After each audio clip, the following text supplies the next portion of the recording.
Good morning and welcome to Story Time. It's a beautiful July morning and we're going to read summer stories, and the first one we start with is called Duck on a Bike. And I brought my good friend Mr. Mallard to sit here and listen to the story. Duck on a Bike by David Shannon. One day down on the farm, Duck got a wild idea. I bet I could ride a bike, he thought. He waddled over to where the boy parked his bike, climbed on, and began to ride.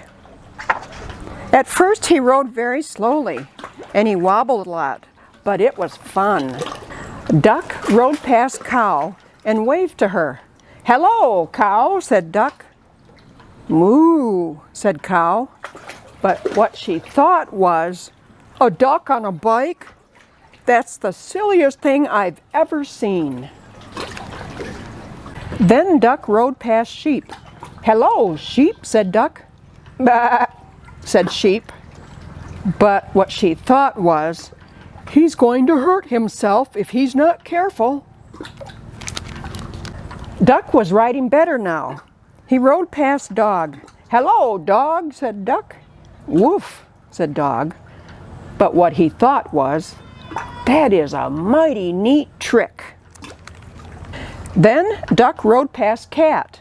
"Hello, Cat," said Duck. "Meow," said Cat. But what she thought was, "I wouldn't waste my time riding a bike." Duck pedaled a little faster. He rode past Horse. "Hello, Horse," said Duck. "Nay," said the horse. But what he thought was, "You're still not as fast as me, Duck." Duck rang his bell as he rode toward Chicken. "Hello, Chicken," said Duck. "Cluck, cluck," said Chicken. But what she thought was, "Watch where you're going, Duck." Then Duck rode past Goat. "Hello, Goat," said Duck. "Meh," said Goat. But what he thought was, "I'd like to eat that bike." Duck stood on the seat and rode past Pig and Pig. "Hello, Pigs," said Duck. "Oink," said Pig and Pig. But what they thought was, "Duck is such a show-off." Then Duck rode no hands past Mouse. "Hello, Mouse," said Duck. "Squeak," said Mouse. But what he thought was, "I wish I could ride a bike just like Duck." Suddenly, a whole bunch of kids came down the road on bikes. They were in such a hurry, they didn't see Duck. They parked their bikes by the house and went inside. Now, take a good look at this page. All the animals and their big eyes, and what are they looking at? Now all the animals had bikes. They took the kids' bikes. They rode around and around the barnyard. "This is fun," they all cried. "Good idea, Duck." Then they put the bikes back by the house, and no one knew that on that afternoon there had been a cow, a sheep, a dog, a cat, a horse, a chicken, a goat, 2 pigs, a mouse, and a duck on a bike.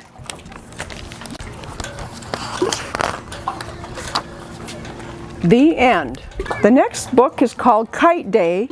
It's a bear and mole story. Bear looked up at the sky. Could it be, he wondered? Bear rushed home, huffing, puffing, huffing. "Come on," Bear waved to Mole.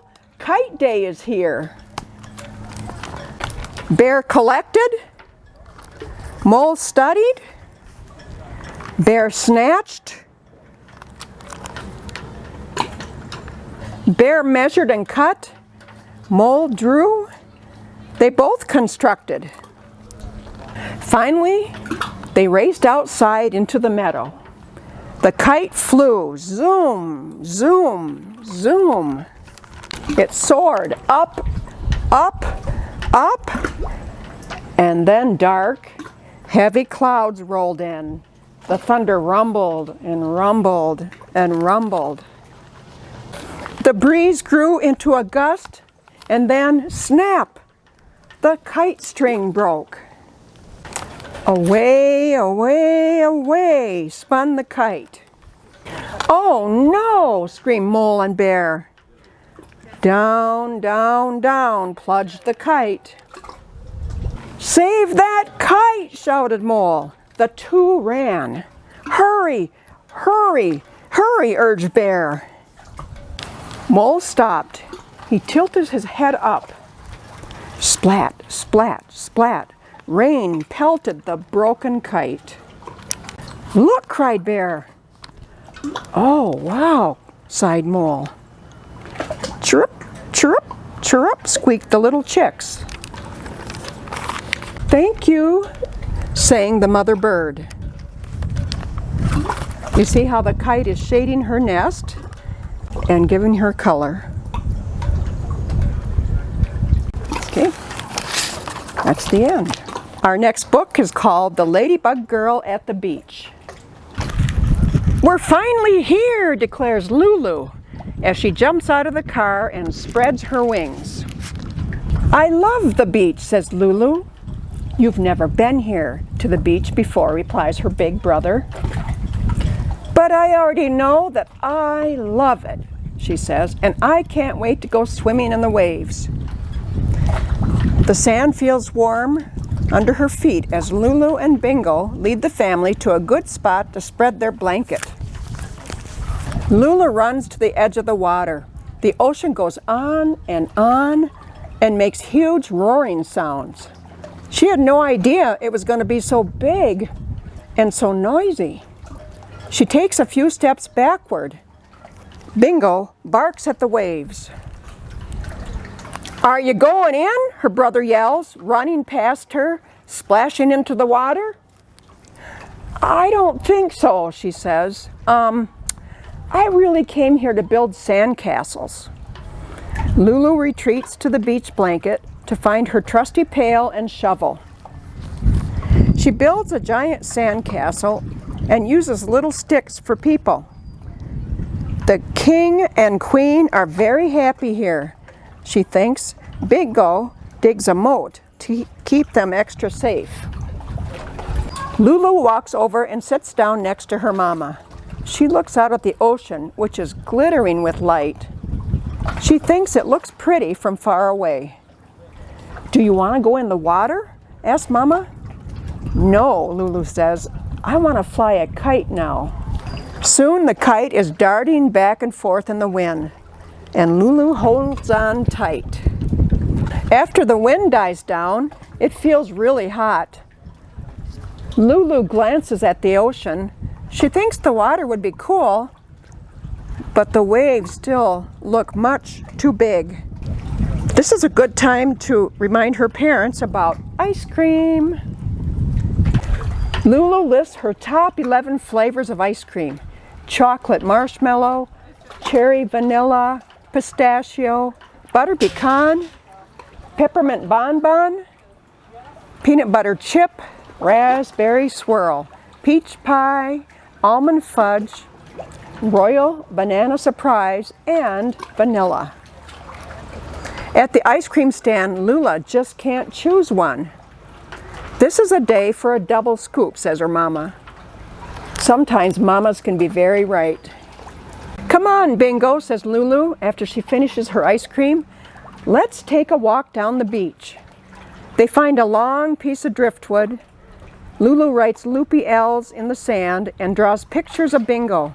He's the perfect subject. He lays really still. It is very hot. Lulu looks at the ocean. Other kids are splashing and jumping in the waves.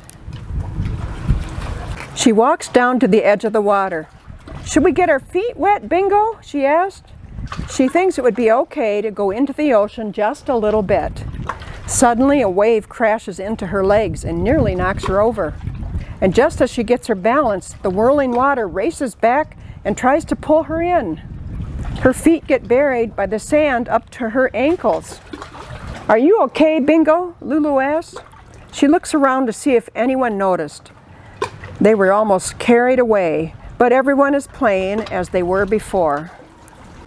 Let's be explorers, said Lulu, brushing the sand off her knees.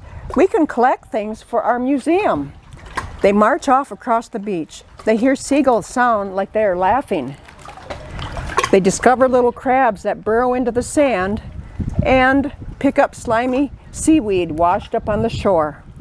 There are also lots of shells on the beach, all different shapes and sizes. She chooses the most special ones, puts them into her pail.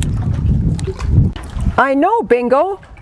I bet if we dig, we could find a pirate treasure, says Lulu.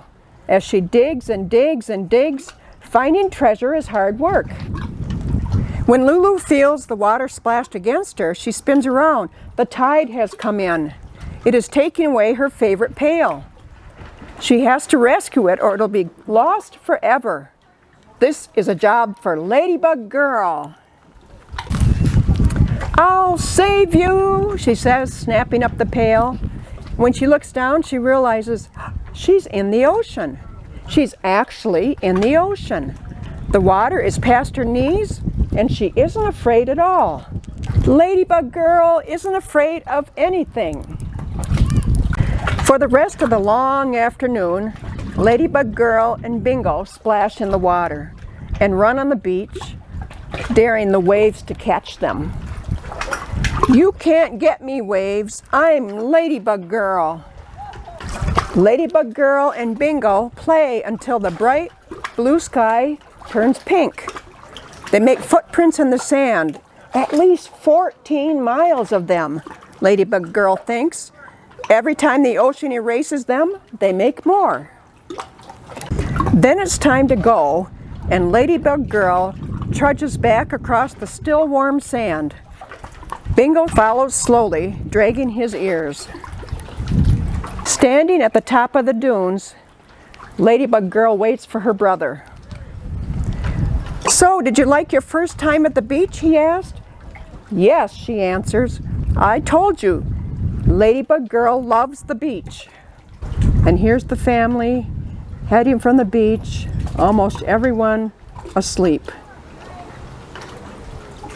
Okay, so this time we're going to do 5 Little Ladybugs, and we're going to sing it to the tune of 5 Little Ducks.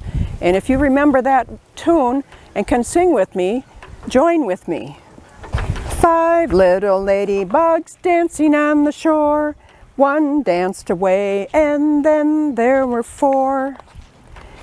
4 little ladybugs dipping in the sea. One chased a fish and then there were 3. 3 little ladybugs admiring the view. One skipped off and then there were 2. 2 little ladybugs bathing in the sun.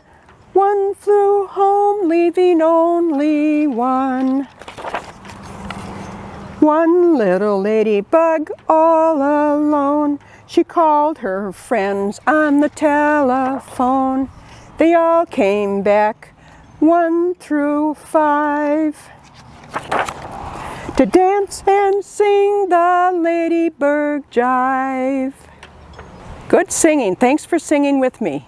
So our craft this week is a little ladybug that you can hang. You put it together. It comes in a package that has all the instructions, and you can make yourself a ladybug to hang at your house, in your bedroom, or on your refrigerator. I also wanted to say to you that if you haven't picked up your craft packets from past story times, we have them at the library with your names on them. And you can stop in anytime that we're open, and we're open regular hours. Stop by and ask for your craft packets. And next week we'll be talking about construction machines and bulldozers and earth movers and all those big things that boys love to read about. We'll see you then.